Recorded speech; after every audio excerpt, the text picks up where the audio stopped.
everyone, welcome back to പഠിക്കൂ. അപ്പോൾ CA ഇന്റർമീഡിയറ്റിലെ advanced accounting എന്ന് പറയുന്ന ആ ഒരു സബ്ജക്റ്റിലെ ചാപ്റ്റർ 1 നമ്മൾ സ്റ്റാർട്ട് ചെയ്തിട്ടുണ്ടായിരുന്നു.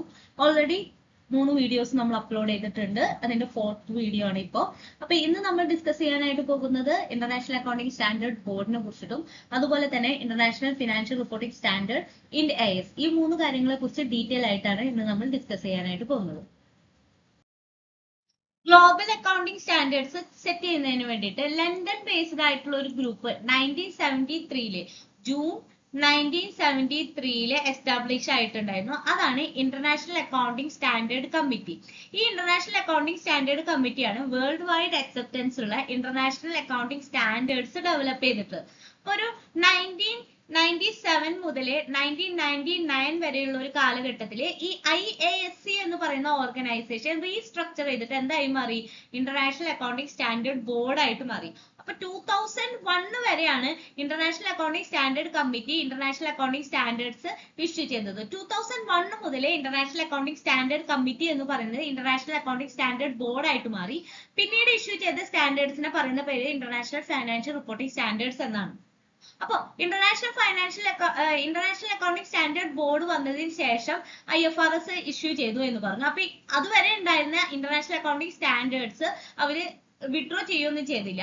അപ്പൊ എന്താണ് സംഭവിച്ചതെന്ന് വെച്ച് കഴിഞ്ഞാൽ 2001 വരെ ഇഷ്യൂ ചെയ്ത സ്റ്റാൻഡേർഡ്സിനെ ഇന്റർനാഷണൽ അക്കൗണ്ടിംഗ് സ്റ്റാൻഡേർഡ്സ് ഒന്നും 2001 ശേഷം ഇഷ്യൂ ചെയ്ത സ്റ്റാൻഡേർഡ്സിനെ ഇന്റർനാഷണൽ ഫൈനാൻഷ്യൽ റിപ്പോർട്ടിംഗ് സ്റ്റാൻഡേർഡ്സ് എന്നും അറിയപ്പെട്ടു. അപ്പൊ ഇന്റർനാഷണൽ അക്കൗണ്ടിംഗ് സ്റ്റാൻഡേർഡ്സ് ഇഷ്യൂ ചെയ്തത് ഇന്റർനാഷണൽ അക്കൗണ്ടിംഗ് സ്റ്റാൻഡേർഡ് കമ്മിറ്റിയും അതുപോലെ തന്നെ international financial reporting standards issue ചെയ്തത് ഇന്റർനാഷണൽ അക്കൗണ്ടിംഗ് സ്റ്റാൻഡേർഡ് ബോർഡും ആണ്.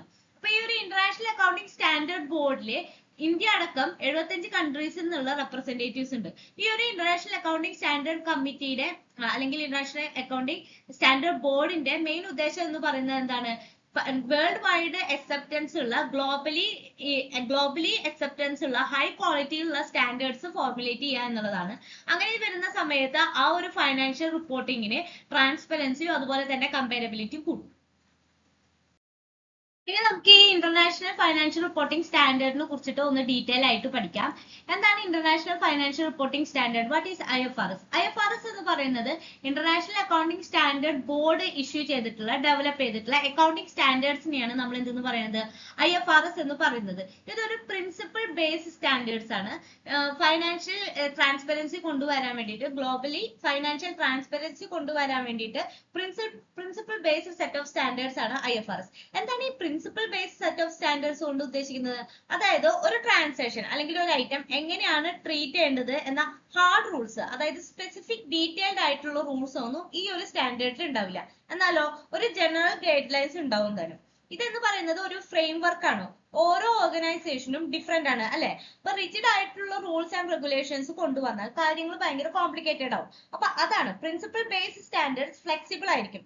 സിറ്റുവേഷൻ അല്ലെങ്കിൽ ഓർഗനൈസേഷന്റെ ടൈപ്പ് ഒക്കെ അനുസരിച്ചിട്ട് ഇന്റർപ്രറ്റ് ചെയ്തിട്ട് യൂസ് ചെയ്യാൻ പറ്റുന്ന സ്റ്റാൻഡേർഡ്സ് ആണ്. എന്നാൽ അതിനൊരു ജനറൽ ഗൈഡ് ലൈൻസ് ഉണ്ട് താനും. അപ്പൊ അതാണ് principle based set of standards എന്ന് പറയുന്നത്. ഇന്ന് ലോകത്ത് ഒട്ടുമിക്ക രാജ്യങ്ങളിലും IFRS ആണ് അഡോപ്റ്റ് ചെയ്തിട്ടുള്ളത്.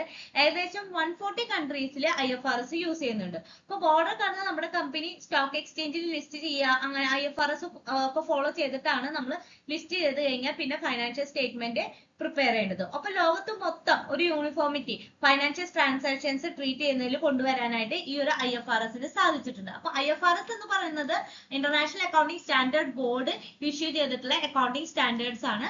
ഇത് പ്രിൻസിപ്പിൾ ബേസ്ഡ് അക്കൗണ്ടിംഗ് സ്റ്റാൻഡേർഡ് ആണ്. എന്തുകൊണ്ടാണ് IFRS? Y IFRS? ഞാൻ പറഞ്ഞു 140 കൺട്രീസിലെ ഫൈനാൻഷ്യൽ റിപ്പോർട്ടിങ്ങിന് ഇന്ന് യൂസ് ചെയ്യുന്നത് എന്താണ്? IFRS ആണ്.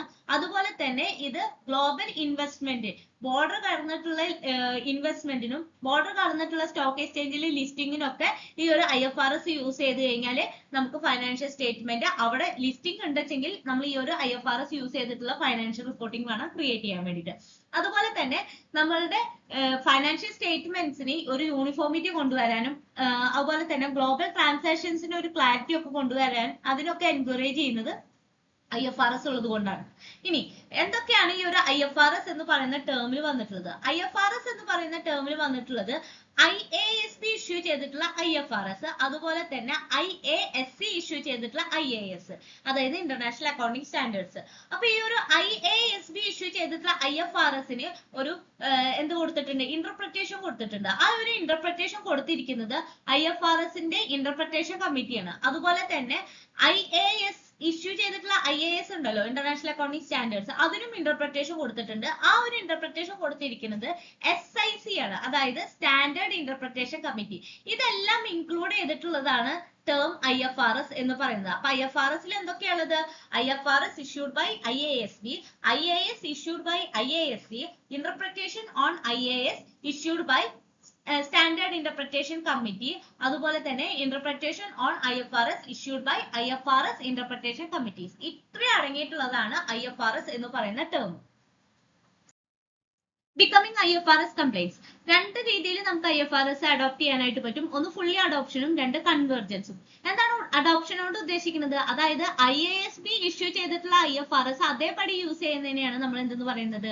അഡോപ്ഷൻ എന്ന് പറയുന്നത്.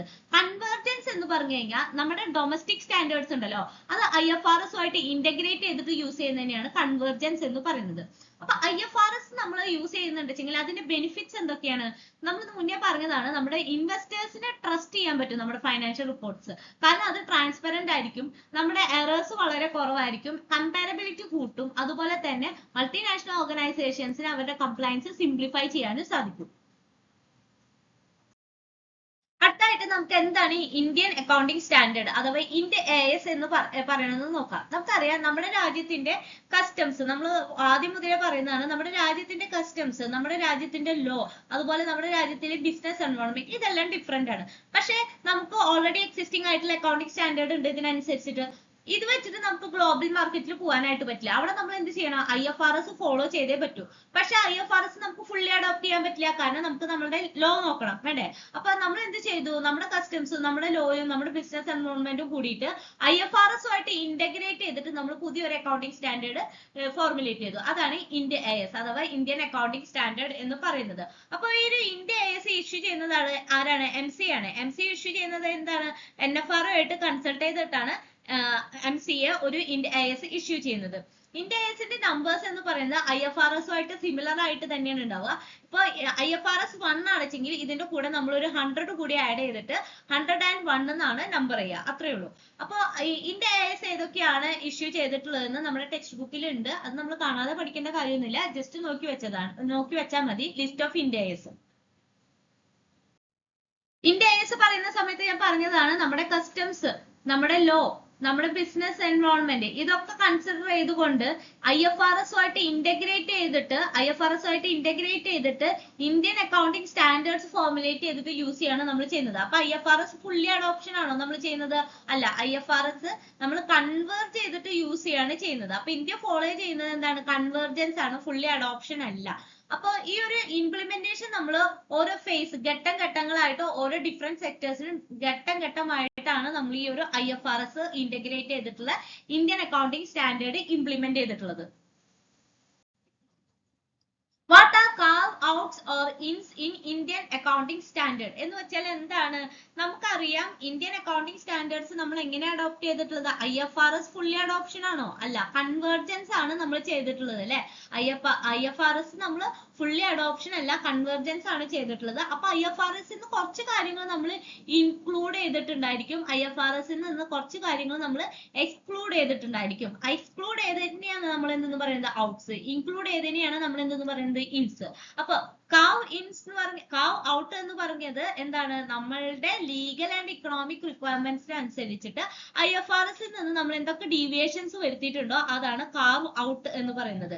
ഇനി ഈ IFRSൽ പെടാത്ത എന്തൊക്കെ കാര്യങ്ങളാണോ നമ്മൾ ഇൻക്ലൂഡ് ചെയ്തിട്ടുള്ളത് അതിനെയാണ് അഡീഷണൽ ഗൈഡൻസ് ഇന്ത്യ ASൽ നമ്മൾ IFRSന് പുറമെ കൊടുത്തിട്ടുണ്ടെങ്കിൽ അതിനെയാണ് നമ്മൾ എന്തെന്ന് പറയുന്നത്? കാവ് ഇൻസ് എന്ന് പറയുന്നത്. ഇന്ത്യ ASന്റെ ഇംപ്ലിമെന്റേഷനെ കുറിച്ചിട്ടാണ് നെക്സ്റ്റ് പാർട്ടിൽ നമ്മൾ പഠിക്കാനായിട്ട് പോകുന്നത്. അതോടുകൂടി ഈ ഒരു ചാപ്റ്റർ കംപ്ലീറ്റ് ആവും. അപ്പൊ നെക്സ്റ്റ് വീഡിയോ വരെ കാത്തിരിക്കാം. Thank you.